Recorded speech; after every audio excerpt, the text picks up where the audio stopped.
Thần y Chivaka Kumarapacha yên tâm, vì đại chúng bây giờ đã có 2 vị đại đệ tử và các trưởng lão chăm sóc hướng dẫn. Đức Phật thường ôm bát ngoạn du đây đó. Nơi Ngài thường đến ở trọn ngày là núi Linh Thứu hoặc các hang động sườn núi phía nam thành phố. Thường thì Đức Phật hay đi một mình, tối Ngài dùng thần thông trở lại Trúc Lâm. Đôi khi mưa gió suốt mấy ngày, Ngài cứ ở mãi trong các hang động, nhất là động Lợn Rừng, an hưởng định diệt thọ tưởng. Có những ngày mát mẻ, chư tỳ khưu các nơi tìm đến để nghe những pháp thoại ngắn gọn, đôi khi là cả một thời pháp dài. Trên đường đi và về, lên hoặc xuống núi Linh Thứu, Đức Phật thường nghỉ chân tại vườn xoài mát mẻ và xanh tươi ở bên vệ đường. Đấy là vườn xoài của vị lương y Chivaka Kumarapacha nổi tiếng của kinh thành Rajagaha. Đức Phật cố ý đợi chờ nhân duyên chín mùi để gặp gỡ một người, một nhân vật đặc biệt quan trọng. Đấy là đại danh y, là thần y Chivaka Kumarapacha. Vả chăng tăng chúng càng ngày càng đông, nhiều bệnh tật sẽ phát sinh. Nếu không có một lương y giỏi thì sẽ trở ngại vô cùng cho sự tu học của họ. Câu chuyện về Chivaka Kumarapacha là như sau.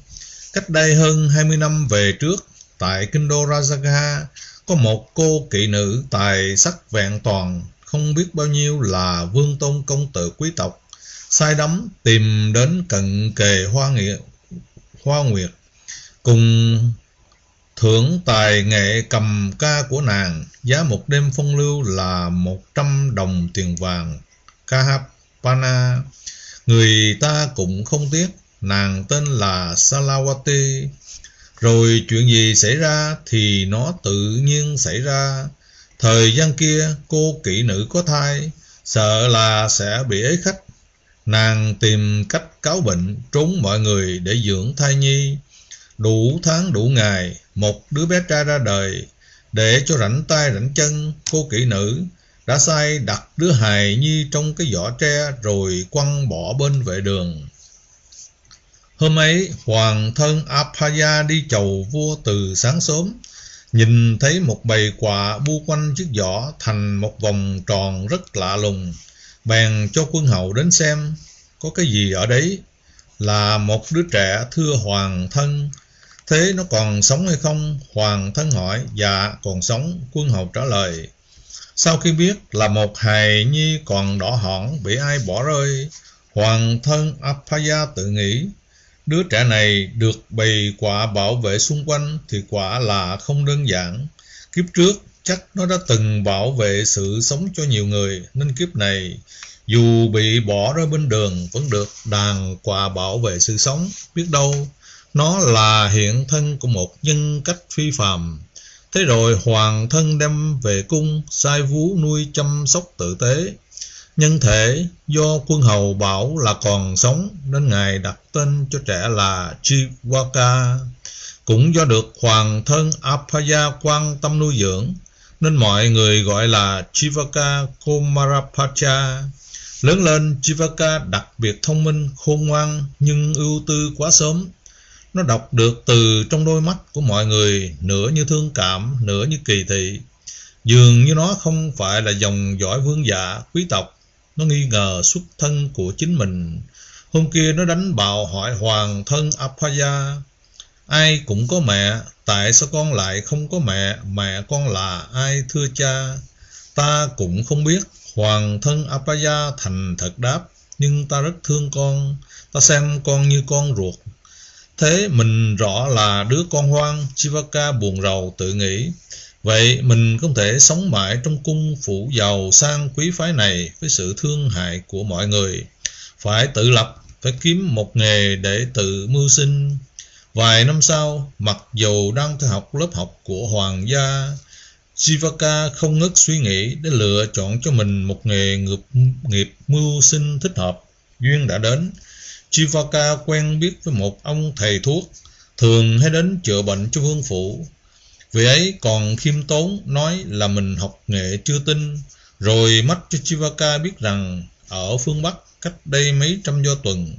Tại quốc độ Gandhara, thủ đô Takasila, có trường đại học y khoa nổi tiếng. Hãy chịu khó đến đấy, học trong 10 năm mới trở thành bậc thầy thuốc giỏi được. Chí đã quyết, Chivaka dành dụm tiền bạc trốn nhà ra đi. Dải nắng dầm sương lang thang lết thết, Chivaka cũng tìm được nơi cần đến. Vị giáo sư già sau khi nghe chuyện người học trò không có tiền đóng học phí, không có tiền ăn ở, chẳng được ai giới thiệu, nhưng đôi mắt sáng, ý chí nghị lực, ngời ngợi, bèn chấp nhận cho theo học với điều kiện là phải chăm lo việc củi nước, vệ sinh cỏ rác sân vườn. Sụp lại tri ân vị giáo sư già, Chivaka hứa hoàn tất mọi công việc được giao phó, đồng thời sẽ chăm chuyên học tập. Và quả đúng như vậy, Chivaka sớm trở thành một vì sao sáng, một người học trò kiệt xuất về trí tài cũng như về đức hạnh. Vị giáo sư nào cũng ngạc nhiên về sự tiếp thu nhanh nhạy, kiến thức chuyên môn của người học trò ưu tú. Đồng thời, họ còn sửng sốt bàng hoàng vì những suy luận, những trực cảm bẩm sinh chính xác, từng bệnh lý như ở trong gan ruột của người ta vậy. Phải nói là Chivaka học một biết hai biết ba. Thế là sau 7 năm học xong, học giỏi chương trình nội ngoại khoa, sở đắc ưu việt nhất của chàng là chuẩn bệnh, giải phẫu và bào chế dược thảo. Điều ai cũng kinh sợ và khâm phục người học trò là trí nhớ. Cả hàng trăm ngàn cây thuốc vị thuốc, tên gọi dược tính, chàng thuộc nằm lòng. Rồi còn nhân tiện nhận diện cây cỏ, rễ củ ngoài thiên nhiên chưa bao giờ sai trật. Ngày mãn khóa, Chivaka khiêm tốn hỏi thầy: Mới 7 năm, con ngại nghề thuốc chưa tin. Vị giáo sư già mỉm cười: Vậy con hãy cầm cái thuẫn, từ đây đi ra phía ngoại ô Takasila, vuông vức chừng 1 do tuần. Nếu con thấy loại cây cỏ, rễ củ nào không phải là thuốc, thì con hãy đem nó về đây cho ta xem, nhớ mang theo lương thực nhiều ngày. 1 tuần lễ sau, Chivaka thất thểu trở về. Bạch thầy, con đã rất công phu tìm kiếm, nhưng chẳng thấy một cây cỏ nào không được gọi là dược phẩm. Cái gì cũng là thuốc cả thưa thầy. Đúng vậy, này con yêu, nghề của con đã tin rồi đấy. Triều mến nhìn người học trò trí tài nhưng khiêm nhu hiền thiện. Vị giáo sư già lần lưng lấy mấy đồng tiền vàng tặng làm lỗ phí với lời khuyến hóa sau cùng: làm thầy thuốc giỏi phải có lương tâm nghề nghiệp, phải yêu bệnh, yêu người, yêu chúng sanh như bà mẹ hiền với đứa con một vậy. Hãy ghi nhớ điều ấy. Đường trở lại quê nhà xa xăm dịu dợi, mới đi được gần 2 phần đường thì lộ phí đã hết sạch. Nhưng Chivaka không lo, chàng sẽ tìm cách chữa bệnh cho ai đó để kiếm chút lương thực đi đường. Tại thị trấn Saketa có phu nhân một vị triệu phú mang bệnh đau đầu đã 7 năm, không thầy thuốc nào chữa trị được. Bao nhiêu vàng bạc châu báu lần lượt đội nón đi theo những ông thầy từ phương này sang phương khác. Chivaka đứng giữa phố đông cất giọng lớn: Tôi là thầy thuốc, có ai trong thị trấn này cần chữa trị những căn bệnh hiểm nghèo không? Người ta mách chỗ ông triệu phú Chivaka tìm đến.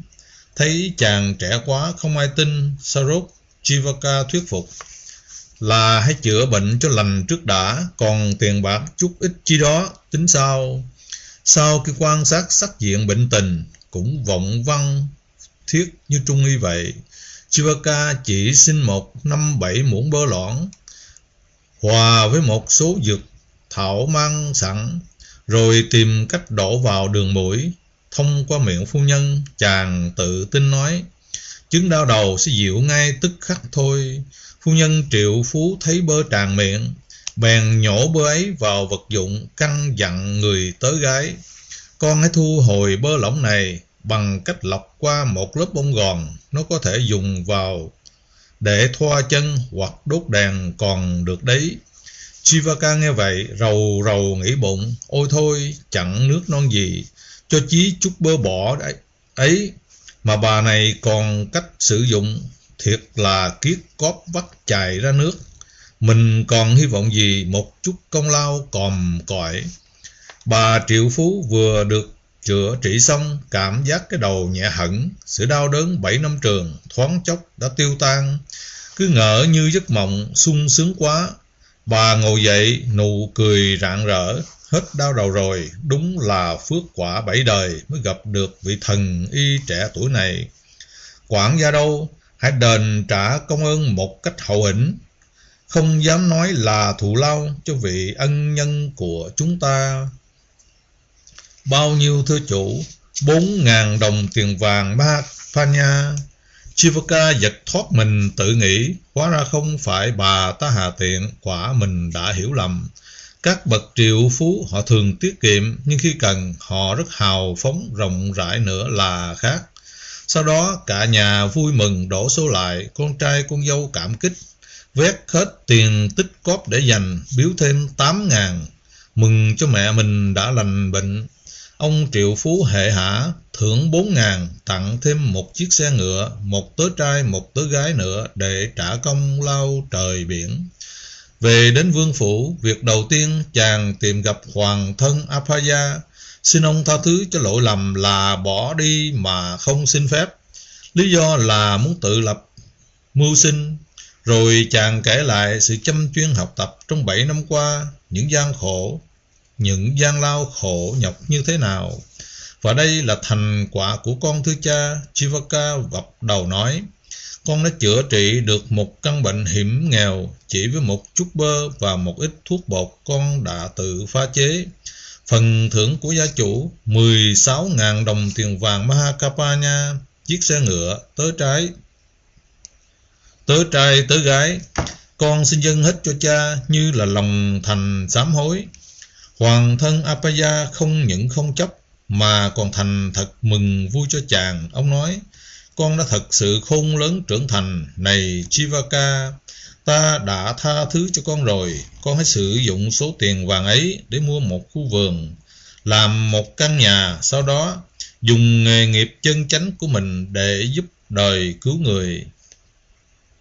Lúc bấy giờ, đức vua Seniya Bimbisara mắc bệnh âm sang, tức là một loại mụt nhọt, cứ rò rỉ, mũ và máu rất khó chịu. Các lớp vải choàng mới được thay liền bị lấm lem máu. Các vương phi được vua sủng ái, được dịp chọc ghẹo vui. Lúc này chúa công đã đến kỳ kinh nguyệt, rồi cũng sẽ sinh con như chúng thiếp vậy. Các quan ngự y dẫu đã dùng phương này và thuốc khác, nhưng thảy đều vô năng. Đức vua rất hổ thẹn, tâm sự điều ấy với hoàng thân Apaya. Sau đó Chivaka được gọi vào cung, rồi chỉ với một ít thuốc bột giấu ở trong đầu móng tay, chàng đã làm cho những mụt nhọt bất trị ấy đều khô mụ máu, ít hôm là lành hẳn. Xiết bao cảm kích, đức vua cho mở kho châu báu, gọi 500 cung Nga thể nữ trang điểm đầy đủ trên đầu tóc, cổ và tay của mỗi người. Tổng cộng số nữ trang ấy chính là phần thưởng mà đức vua hiến tặng cho vị thần y. Chivaka nhìn đống châu báu, tâm không động, chàng nói, hạ thần không dám thọ nhận số châu báu vượt ngoài khả năng tài nghệ có được. Chỉ xin đại vương ban cho một chức tước xứng hợp với nghề nghiệp nuôi mạng của mình là tốt rồi. Nghe nói vậy, đức vua càng sinh tâm quý trọng, bổ nhiệm cho chàng được làm quan đứng đầu các quan ngự y, nhận bổng lộc của triều đình. Từ đây về sau, Chivaka chỉ có nhiệm vụ chăm sóc sức khỏe cho đức vua, hoàng hậu, vương phi, thái tử công chúa, và sau này còn có thêm Đức Phật và tăng chúng ở Trúc Lâm Tịnh Xá mà đức vua rất tôn phục và kính trọng. Tuy nhiên, cũng có khá nhiều trường hợp đặc biệt Chivaka phải chữa bệnh cho một số đối tượng khác. Viên thị trưởng kinh thành Rajagaha có người bạn là một gia chủ đại triệu phú, đau đầu đã mấy năm, tất cả mọi thuốc thang đều bất lực. Gần đây nhất, sau khi thăm bệnh, một vị lương y nổi danh từ chối vàng bạc, không dám chữa trị, vì thấy rõ trong 5 ngày nữa gia chủ sẽ chết. Vị lương y nổi danh khác cũng từ chối, bảo rằng 7 ngày nữa gia chủ sẽ chầu trời. Tin đồn vị tân quan ngự y trẻ tuổi chữa bệnh đức vua như thần đến tai Viên thị trưởng. Thương bạn vả còn nước còn tát, Viên thị trưởng vào khẩn cầu đức vua. Nhắc đến công đức của vị gia chủ đại triệu phú đối với kinh thành bấy lâu, nhất là đối với người nghèo, mong vua thương tình cho phép quan ngự y chữa trị. Chivaka được lệnh vua cụ bị y cụ cùng một số thuốc gói bột hoàng, bỏ vào tay nải đến nhà người bệnh. Sau khi xem xét, hỏi han bệnh tình, lắng nghe diễn tiến bệnh cùng cách chữa trị của các thầy thuốc trước đây, Chivaka nói: không phải là vô phương cứu chữa, bệnh có thể lành được, thưa gia chủ, nhưng có một số điều kiện hơi khó khăn. Vị đại triệu phú đôi mắt sáng rỡ: nếu lành được, điều kiện gì tôi cũng xin cứng chịu. Vì muốn thử lòng, Chivaka hỏi với nụ cười nhẹ: ví dụ thù lao, ông đại triệu phú khẳng khái: tất cả tài sản, ruộng vườn, vợ con tôi tớ gì cũng được hết nếu bệnh lành. Thôi, chuyện tiền bạc để đấy đã, việc này mới quan trọng. Gia chủ có đủ sức chịu đựng không? Ví như gia chủ có thể nằm một bên hông trong suốt 7 tháng, nếu lành bệnh tôi sẽ cố gắng. Chưa hết đâu, còn hông bên kia nữa cũng phải nằm yên 7 tháng như thế, tôi cũng có thể. Còn nữa, chàng tiếp lời: gia chủ còn phải chịu khó nằm ngửa 7 tháng nữa, được không? Được. Chivaka đưa một ngón tay: giữ lời hứa đấy nhé, xin vâng.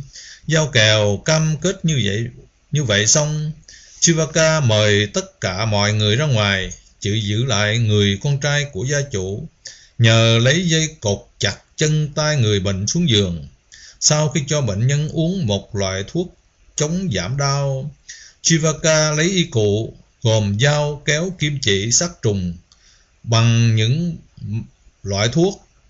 Nhờ người con trai giữ chặt đầu, Chivaka lấy con dao giải phẫu, rạch làn da đầu, đưa con dao tách một gốc sọ não.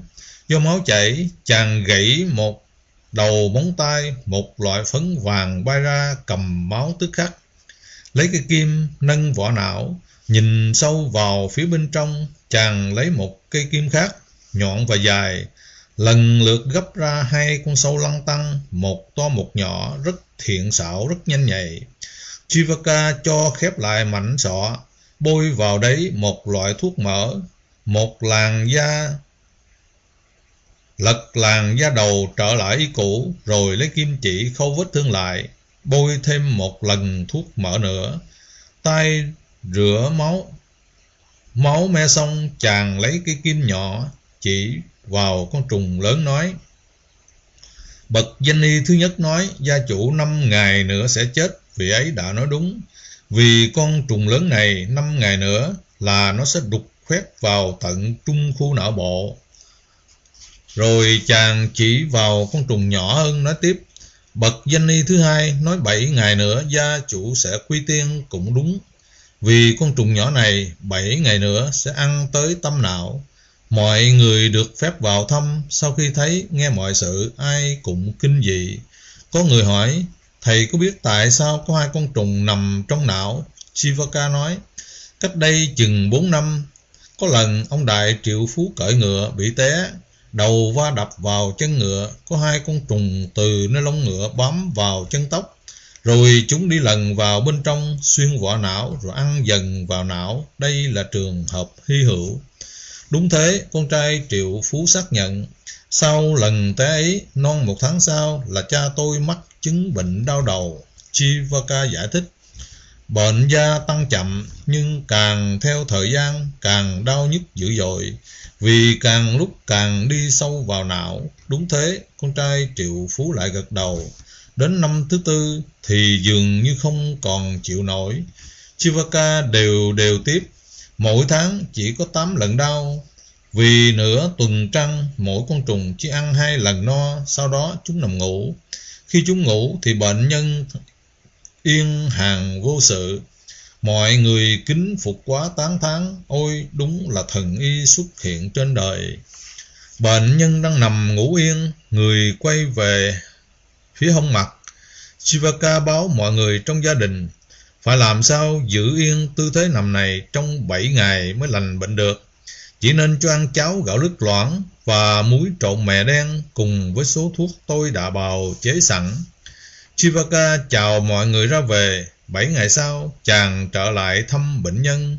Vị gia chủ than phiền: tôi chết mất thầy thuốc ơi, tôi chẳng thế nào nằm như thế này trong 7 tháng được. Vậy tại sao gia chủ lại hứa? Ngài nuốt lời sao? Thật không dám thế, nhưng tôi đã không thể chịu đựng được nữa rồi. Trầm ngâm một chút, Chivaka chợt gật đầu có vẻ thông cảm. Thôi được, vậy gia chủ có thể nằm nghiêng phía hông trái 7 tháng như vậy. Người con trai thay đổi thế nằm cho cha. Chivaka đưa thêm một số thuốc đã bào chế rồi ra về. 7 ngày sau đến thăm, bệnh nhân lại áo não than phiền là cũng hết sức chịu đựng. Chivaka giả vờ cau mày một lát, sau đó đồng ý cho nằm ngửa, nhưng cũng phải 7 tháng. 7 ngày nữa, Chivaka lại ghé thăm. Gia chủ đại triệu phú lại than phiền như cũ. Chàng cáu gắt: chẳng lẽ nào cả 3 lần ngài đều thất hứa mà không hổ thẹn? Vị đại triệu phú quay mặt ngoảnh đi trong bộ dạng rất tội nghiệp. Chợt nhiên Chivaka cười ha hả nói lớn: thôi ngồi dậy đi, ngài hoàn toàn lành bệnh, khỏe mạnh rồi đấy. Nghe thế, nửa tin nửa ngờ, vị đại triệu phú từ từ ngồi dậy, nhẹ nhẹ đưa tay sờ đầu, thì thấy mọi vết cắt trên não đã liền lạc như cũ, chẳng còn đau đớn gì nữa. Ông cảm giác sung sướng, nhẹ bâng, thần hồn như bay tích lên tận thiên đường, nhưng ông còn bàng hoàng ngạc nhiên. Thầy bảo 7 tháng, nhưng rõ ràng là mới có 21 ngày. Phải, tôi nói như vậy, tôi biết, chỉ cần 21 ngày là vết thương sẽ liền da, nhưng phải cam kết khó khăn nhiều tháng như thế, ngài đại triệu phú mới chịu nằm yên được đúng với thời gian yêu cầu. Xiết bao cảm kích, cả gia đình sụp xuống lại tạ tri ân. Chivaka lấy tay ngăn lại, chàng nói: đừng làm tôi tổn thọ. Bây giờ ngài đại triệu phú trả thù lao tôi thế nào, tất cả tài sản đều là của thầy, và tôi, vợ con tôi sẽ là tôi tớ cho thầy. Ân cần nắm tay vị đại triệu phú, chàng nói: tôi biết ngài sẽ giữ chữ tín, nhưng không cần thiết phải như vậy. Nghe nói ngài có công đức rất lớn đối với nhân dân nghèo khổ trong kinh thành. Với nhân quả ấy, lý ra tôi không dám đặt điều kiện thù lao. Tuy nhiên tôi bây giờ là người của đức vua, đang phụng sự cho đức vua. Vậy ngài hãy dâng biếu đức vua cái gì đó, và tặng tôi cái gì đó như vật kỷ niệm là đủ rồi. Sống với nhau còn có cái tình cái nghĩa nữa chứ.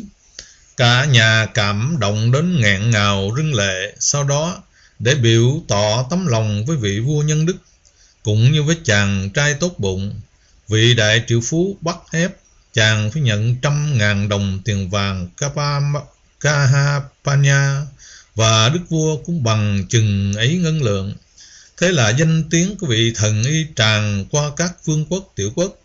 Một vị triệu phú ở Paranasi có người con trai thường hay chơi trò nhào lộn nên bị sắn ruột.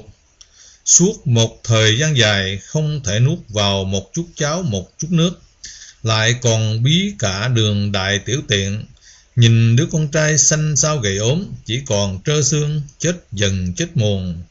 Và rồi thầy thuốc nào cũng bỏ chạy. Vị triệu phú thở vắng than dài. Hôm kia, danh tiếng của Chivaka tràn đến thành phố này. Vị triệu phú hối hả thắng ngựa, tìm đến kinh đô Rajagaha nước Magadha, vào tận vương cung, khẩn thiết vập đầu xin đức vua cho cứu người con trai thân yêu của mình. Thấy cũng thương tình, đức vua Seniya Bimbisara cho gọi Chivaka đến. Thế nào ngài trưởng ngự y, bệnh như thế có cứu được không? Chivaka cẩn trọng hỏi han bệnh tình rồi đáp: có lẽ dễ thôi tâu đại vương, nhưng phải quan sát, xem xét tận mắt mới quyết chắc. Mấy ngày vị công tử kia mới ăn uống bình thường trở lại. Vị triệu phú thở dài nhẹ nhõm. Thế rồi Chivaka lại theo xe về Varanasi quan sát người bệnh một hồi. Chivaka mời mọi người ra ngoài, kéo màn cửa cho kín, chỉ giữ một người vợ để nhờ phụ giúp một tay. Cũng tương tự lần trước, Chivaka bảo người vợ cởi áo cho thanh niên, rồi lấy dây buộc chặt chân tay đùi ngực vào cột nhà. Chỉ chừa cái bụng trắng hiếu, soạn y cụ lấy thuốc bôi làn da bụng, cho bệnh nhân uống một loại thuốc, rồi xóng tay cầm dao giải phẫu sắc bén, sáng lấp lánh. Người thanh niên và bà vợ tái mặt, run run sợ hãi. Chivaka mỉm cười trấn an. Tôi đã cho uống thuốc giảm đau rồi, chỉ như kiến cắn, đừng sợ, còn nhanh hơn mổ gà mổ vịt nữa đấy. Rồi với bàn tay thiện xảo, Chivaka nhẹ nhàng đưa lưỡi dao xuyên qua làn bụng, rạch sâu một đường, vừa đủ cho bàn tay lọt vào. Tự nhiên như nhiên, vừa cười vừa nói, chàng thò tay vào bên trong lôi nắm ruột ra, rồi vừa đưa tay chỉ vừa giải thích cho người vợ trẻ. Hãy xem chùm ruột của tướng công bà, đây này, nó xoắn lại như sợi dây thừng như thế này thì làm sao chảy trôi thông thuận được nước đổ, nước hồ, nước cháo. Nó xoắn nhiều vòng như thế thì làm sao mà đại tiểu tiện chưa chết là may lắm. Vừa nói vừa chỉ trỏ, vừa đưa những ngón tay khéo léo như ảo thuật, sắp xếp lại những khúc ruột trên dưới cho đúng vị trí, rồi đặt trở lại vào bên trong. Rồi những tay như có con mắt, không phí một sát na nào.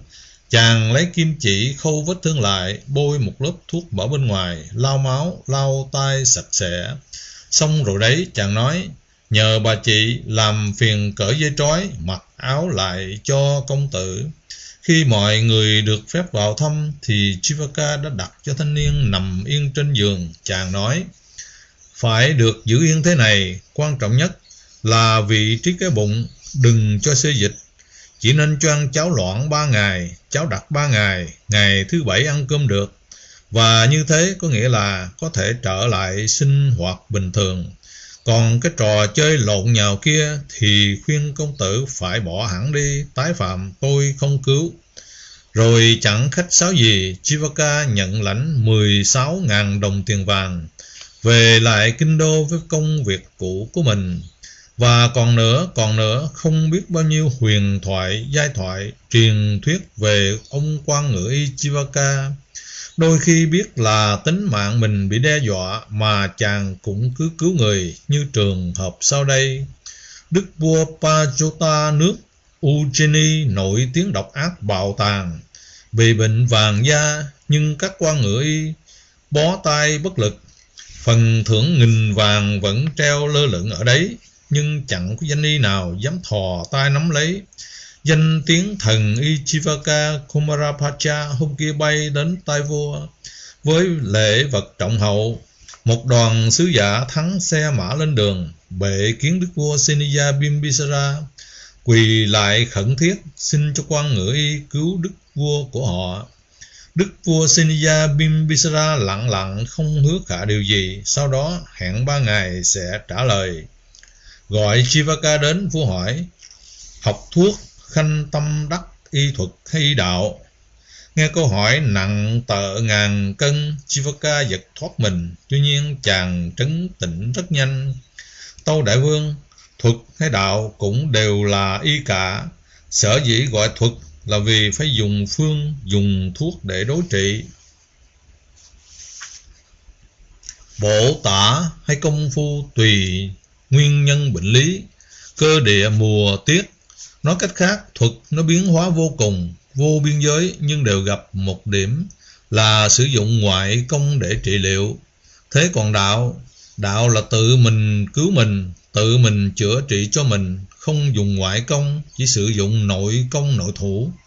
Trẫm hiểu, nhưng cao nhất, tối thượng nhất của nội công nội thủ là gì? Chả thưa, là không làm gì cả, chỉ chú trọng hít thở để điều khí điều tâm. Đức vua chợt cười ha hả, cái ông thầy thuốc con nít này nói y như Đức Phật nói vậy. Chivaka ngạc nhiên, hạ thần đã nghe danh tràn tay về sự sâu nhiệm của tư tưởng, cũng như thiền học của Đức Phật ấy. tiếc là chưa có dịp diện kiến. Rồi hạ thần sẽ tìm gặp. Tại sao có sự trùng hợp ngẫu nhiên giữa y đạo và giáo lý thoát khổ kỳ lạ đến vậy? Trầm ngâm một lát, Đức Vua hỏi tiếp: cứu người có phân biệt người ấy là tốt là xấu, là thiện là ác không hỡi Chivaka? Dạ không, chỉ có bệnh, nguyên nhân bệnh phải chuẩn trị để hết bệnh với phương dược tùy nghi thế nào đó. Tâu đại vương, trong con mắt và trong cái tâm của người thầy thuốc là không có người mà chỉ có bệnh. Nữa Đức Vua lại cười, lại nói giống ông Phật con nữa rồi. Cứ để cho Chivaka thắc mắc, Đức Vua không giải thích. Ngài kể lại cho chàng nghe về việc thỉnh cầu chữa bệnh của Đức Vua Pachota nước Ujjaini, vốn là một kẻ độc ác bạo tàn. Đến chữa bệnh cho ông ta thì sống chết khó lường. Tuy nhiên, cái việc ấy nhận hay không nhận, Đức Vua để Chivaka tự do quyết định. Rất tri ân Đức Vua đã có sự tôn trọng phải lẽ. Chivaka muốn thử tài nghệ của mình, là sau khi hứa với Đức Vua là sẽ rất cẩn trọng, sẽ rất thận trọng. Nhìn thần sắc tướng mạo của Đức Vua Pachota, Chivaka biết rõ bệnh là ở tâm địa. Chàng nói: đơn giản thôi tâu bệ hạ, nhưng chữa lành rồi bệ hạ sẽ tái phát trở lại. Vua Pachota trợn mắt: tại sao? Chivaka bạo gan thử: bệnh của bệ hạ là do gan nóng khô. Gan nóng khô là do bệ hạ hay nóng nảy hay giận dữ. Hạ thần còn ngại rằng không chỉ có vàng da, khí nóng cứ mãi bốc lên làm cho đôi mắt càng ngày càng yếu, càng mờ đi, biến chứng có thể dẫn đến mù mắt. Vua Pachota thấy ông thầy thuốc nói đúng từ bên trong ra bên ngoài. Việc mắt mờ cũng đã lờ mờ xuất hiện, nên cứ hầm ề trong cổ họng. Lát sau ông nói: cứ chữa lành bệnh cho ta đi, tái phát thì ta chịu. Ngươi là thầy thuốc mà sao lắm lời đến thế, còn dạy khôn dạy ngoan người ta nữa. Thưa bệ hạ, thần nói đúng chứ? Đúng. Chivaka không dừng lại, chàng tiếp: vậy thì nhất định là hạ thần sẽ chữa lành. Thuốc quý hiếm có hàng trăm loại, hạ thần đi kiếm được, nhưng khó nhất là nước dẫn. Nước dẫn gì? Dạ thưa, chàng chọc tức. Nước uống để dẫn thuốc đi, ví dụ như nước tiểu bò, nước tiểu khỉ, ta sẽ chém đầu ngươi. Vậy thì nước ao hồ, nước cống rãnh, ngươi không muốn sống nữa à? Chợt Chivaka cười ha hả. Sau khi lành bệnh, 1 năm sau bệ hạ mới tái phát. Càng giận dữ chừng nào thì thời gian tái phát càng nhanh. Hạ thần muốn chọc giận bệ hạ, xem thử bệ hạ giận dữ đến cỡ nào, hóa ra còn có thể chữa trị được. Nói thế xong, Chivaka chậm rãi tiếp lời: thôi, hạ thần sẽ dùng nước bơ lỏng để làm thuốc dẫn vậy. Đức vua chợt giận dữ vùng đứng phát dậy quát mắt: đấy là thứ mà ta rất cấm kỵ, ta rất ghét. Ngươi mà sử dụng bơ lỏng, ta sẽ cho chặt đầu ngươi làm 3 khúc. Chivaka nghe ớn lạnh cả xương sống. Lát sau đã tìm ra giải pháp. Chàng nói: vậy thì bệ hạ có dùng nước cam, vị cam, hương cam chăng? Cái thứ đó thì được. Ngẫm nghĩ một hồi đã có kế. Chàng bèn đưa ra một điều kiện. Trong thời gian chữa trị, hạ thần cần đi tìm kiếm gấp rất nhiều loại thuốc quý hiếm chung quanh núi rừng ở ngoại ô kinh thành. Vậy đức vua hãy cho phép hạ thần được tự do ra vào các cổng thành bất cứ lúc nào, sử dụng bất cứ phương tiện nào, xem là thuận lợi nhất, nhanh nhất, cũng vì lợi ích tối thượng cho bệ hạ. Đức vua gật đầu. Điều kiện ấy thì ta chấp thuận, ta sẽ thông báo tức khắc. Nếu cần, ta còn cho phép ngươi sử dụng cả con voi thần Padawatika, có thể đi 50 do tuần trong một ngày. Sau 3 ngày công phu chế biến các loại dược thảo, trộn lẫn hương cam, vị cam trong bát thuốc, Chivaka dâng lên đức vua. Ngài uống bát thuốc này xong thì sẽ đổ mồ hôi, ấy là triệu chứng giải độc. Sau đó nên nằm ngủ một lát. Bây giờ hạ thần xin cáo lui. Ra khỏi cung điện, Chivaka thăm hỏi đường đến trại nuôi voi. Vừa đi vừa nghĩ, phương thuốc này duy nhất có hiệu quả là lấy bơ lỏng làm thuốc dẫn. Vì đức vua có ác cảm với bơ nên ta đã dùng vị cam, hương cam đánh bạc mùi vị bơ lỏng. Nhưng khi thuốc tiêu hóa vào bao tử, vào đường ruột, bơ bị đốt cháy sẽ sinh ra ợ hơi. Do ợ hơi, vua sẽ biết đấy là bơ chứ không phải cam. Độc ác bạo tàn độc đoán là bản tính cố hữu ông ta, nghịch ý ông ta thì mình sẽ bị chém đầu. Không chỉ là lời hăm dọa suông đâu. Vậy bây giờ tốt nhất, muốn bảo vệ cái tính mạng sâu kiến nhỏ nhoi của mình, ta sẽ chuồn nhanh qua bên kia biên giới. Viên quản tượng đã có lệnh đức vua. Khi biết đây là viên ngự y lừng danh nên sẵn sàng trao voi thần, còn tìm cách chỉ bài cặn kẽ cách khiến voi trị voi nữa. Ngủ đầy một giấc thức dậy, đức vua ợ hơi và cảm nhận mùi bơ nồng nặc rất khó chịu. Ông hét toáng lên: Quân bê đâu? Tên thầy thuốc xảo trá văn. Xảo trá đâu rồi? Nó dám cho ta uống bơ lỏng. Hãy gọi y đến đây gấp cho ta trị cái tội hỗn láo. Tâu bệ hạ, quan cận vệ hớt hải. Ông thầy thuốc ấy đã phi vung vút ra khỏi cửa cung bằng con voi thần mất rồi. Đức vua trợn ngược mắt, vỗ lông sàn quát lớn: Phải chém, phải chặt thành 7 khúc cái tên thầy thuốc nghịch tặc ấy. Hãy gọi nam nô lệ Kala thân yêu đến đây. Thanh niên Kala nô lệ cho vua vốn là dòng dõi phi nhân, có thể chạy nhanh như gió, mỗi ngày chạy được 60 gió tuần, hơn cả voi thần. Nghe vui, vua gọi liền đến trình diện: Ngươi hãy ra sức thần võ vua khoáng, đuổi bắt tên thần y quỷ quyệt ấy về đây cho ta, sẽ được trọng thưởng 1000 vàng. Nhưng hãy ghi nhớ điều này, ngươi đừng nhận bất kỳ thứ gì mà hắn giả vờ thân thiện trao cho. Ở nơi móng tay, móng chân của hắn, xem chừng chỗ nào cũng phục kích sẵn thuốc độc cả đấy. Kaka cúi đầu vâng dạ. Lời chưa dứt thì cái bóng đã loang loáng ngoài xa.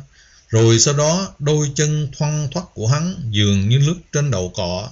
Giữa đường gần thành phố Kosambi, thanh niên nô lệ Kaka gặp Chivaka đang nghỉ chân ăn uống nơi một chiếc quán bên đường. Kaka lễ phép nói: Thưa thầy, đức vua bảo kẻ nô lệ này phải bắt dẫn thầy trở về.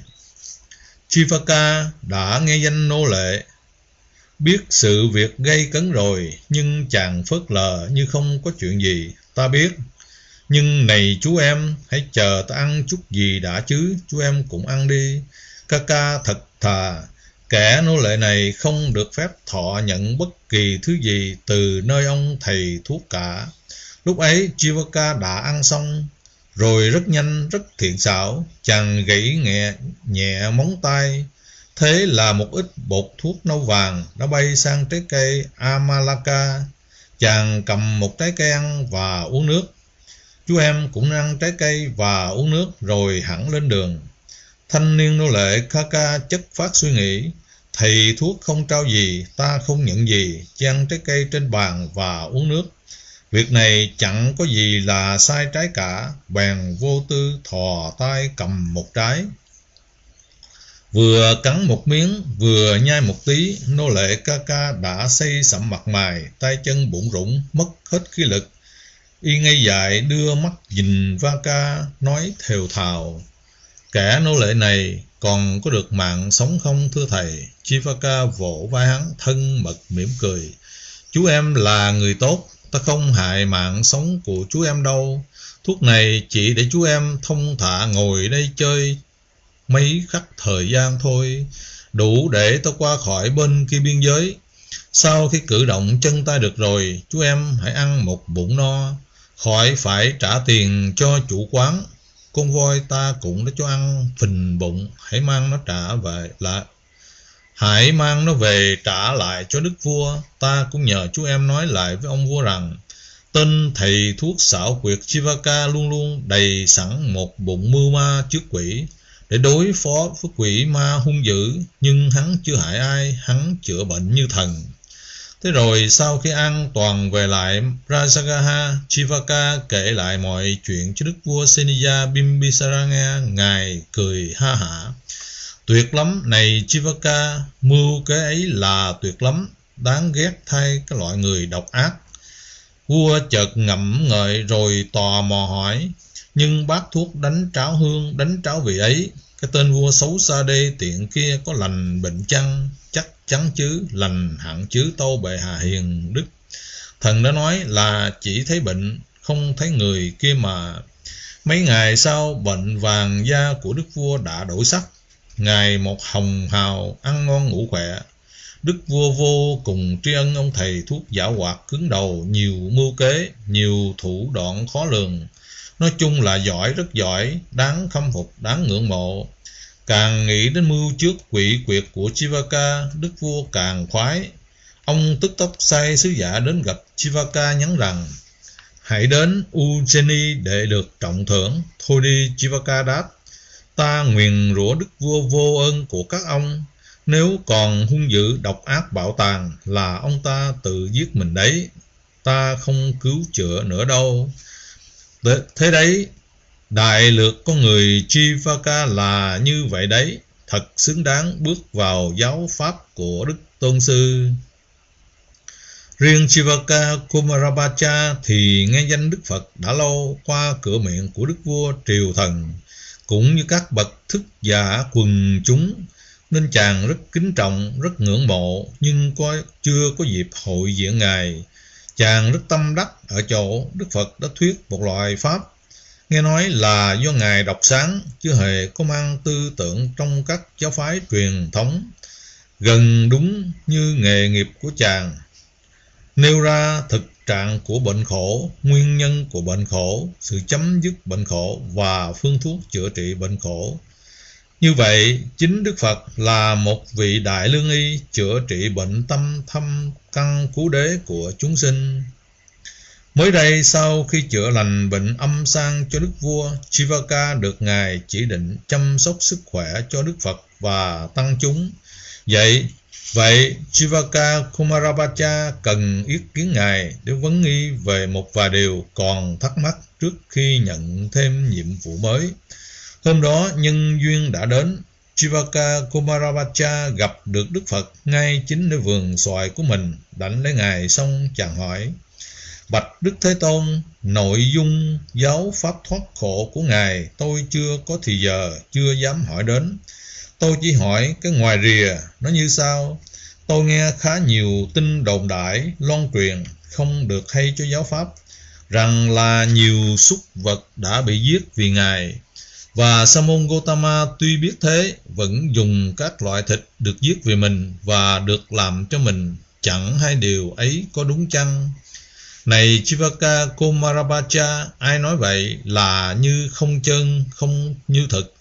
Họ đã xuyên tạc lời nói của Như Lai. Chính Như Lai đã nói như sau: có 3 loại thịt được thọ dụng, đấy là không thấy con vật bị giết, không nghe tiếng con vật kêu rống đau đớn khi bị giết, không nghi ngờ con vật bị giết ấy là vì mình, bởi mình cho mình, không thấy, không nghe, không nghi là tam tịnh nhục được thọ dụng. Này Chivaka Kumarabhacha, vậy là chính xác bạch Đức Thế Tôn. Chivaka Kumarabhacha có vẻ trầm ngâm một lát rồi nói tiếp: tôi là một lương y, thường phải sử dụng cây cỏ rễ củ để chữa bệnh.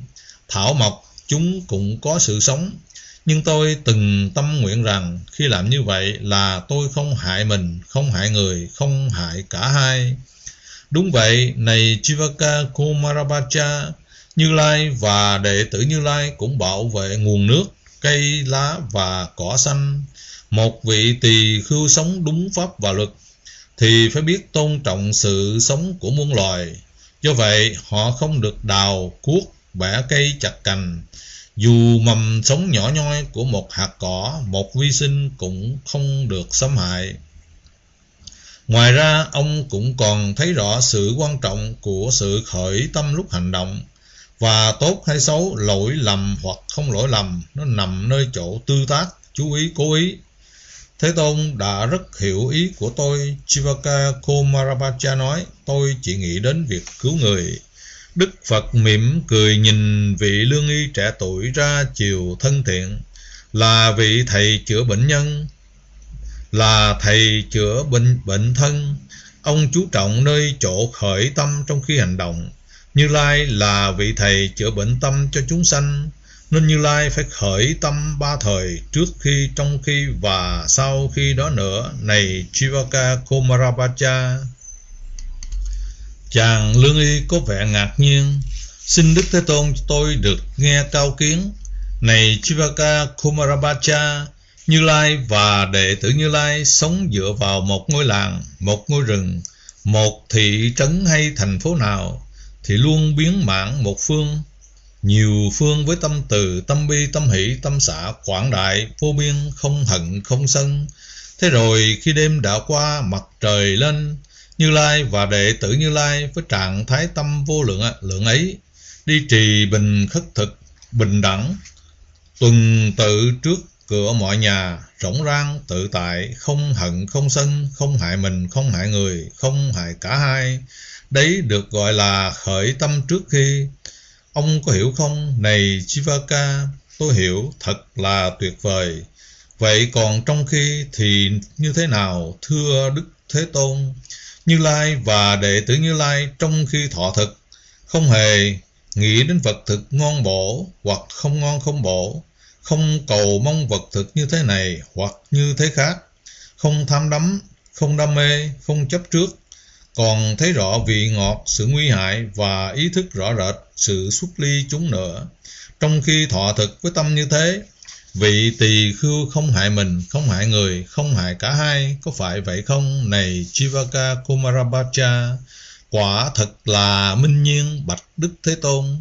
Còn sau khi nữa, này Chivaka, Như Lai và đệ tử Như Lai thấy rằng với tứ vô lượng tâm cũng chưa đủ, với không hận không sân cũng chưa đủ. Sau khi thọ thực xong, vị ấy tìm một gốc rừng vắng, một gốc cây, một ngôi nhà trống, an trú chánh niệm trước mặt. Vị ấy đi vào đi ra các định các thiền, sau đó dùng tuệ tri, tuệ giác, tuệ minh, ông ta bứng nhổ vô lượng tham sân phiền não tùy miên, làm cho chúng không còn sanh khởi trong tương lai. Và như vậy thì vị ấy trước khi thọ thực không có lầm lỗi, trong khi thọ thực không có lầm lỗi, và sau khi thọ thực cũng không có lầm lỗi. Đấy là hành trình làm ông thầy thuốc chữa bệnh tâm Như Lai và đệ tử Như Lai. Nó không những không hại mình hại người, hại cả hai, mà còn lợi mình lợi người, lợi cả hai. Này Chivaka. Chivaka Kumarabhaja thốt lên, thật là tuyệt vời, bạch Đức Thế Tôn. Rồi chàng nói tiếp, sự thọ thực như vậy là chân chánh nghiêm minh phạm hạnh, không có ở đâu từ xưa đến nay, trừ giáo pháp của Đức Thế Tôn. Sự xuyên tạc của một số người do ganh tị danh vọng, do đố kỵ lợi dưỡng sẽ không có chỗ đứng trong tâm kẻ trí khi họ được nghe buổi pháp thoại tốt đẹp viên mãn cả ba thời này. Đức Phật nói, dường như họ còn nói rằng Như Lai đồng ý với sự hủy diệt, hoan hỷ với sự hủy diệt, đồng phạm với sự hủy diệt. Ông có nghe người ta nói như thế không? Thưa có, tôi có nghe. Chivaka Kumarabhaja gật đầu.